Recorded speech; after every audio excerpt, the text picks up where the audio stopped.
In today's video, I'm going to teach you how to use a form in Slack. We'll walk through how to get to your forms, how to start creating one, and the different options you have for building it out. By the end, you'll know exactly where to click and what each choice does, so you can collect information from your team in a simple, organized way without leaving Slack. First, make sure you're in the correct Slack workspace where forms are available. From within Slack, look for the app or section labeled Forms. This might appear in your sidebar under Apps or as a dedicated channel or shortcut, depending on how your workspace is set up. Go ahead and open that so you're in the main Forms area. This is your starting point for creating and managing any form you want to use in Slack. Once you're in the Forms view, find the option that says Create Form. This is usually a button that stands out visually, often near the top or center of the window. Click on Create Form. This tells Slack that you want to build a new form from scratch or from a template, rather than editing an existing one. You'll be taken to the Form Builder interface where you can define what information you want to collect.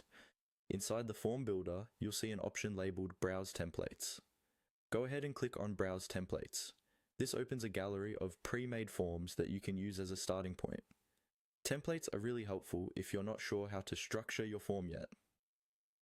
For example, you might see templates for feedback, requests, check-ins, or incident reports. You can pick a template that's close to what you need and then customize the questions, labels, and settings to match your specific use case. Using a template can save you time and help you follow a consistent format across your team. If none of the templates fit what you're trying to do, you can instead build your form field by field. To do that, look for the option that says Add Input and click on it. Add Input lets you add individual questions or data fields to your form, such as short text answers, longer descriptions, drop-downs, dates, or other input types depending on what's available in your Forms app. Each time you click Add Input, you can define what you want to ask, set whether it's required, and adjust any options.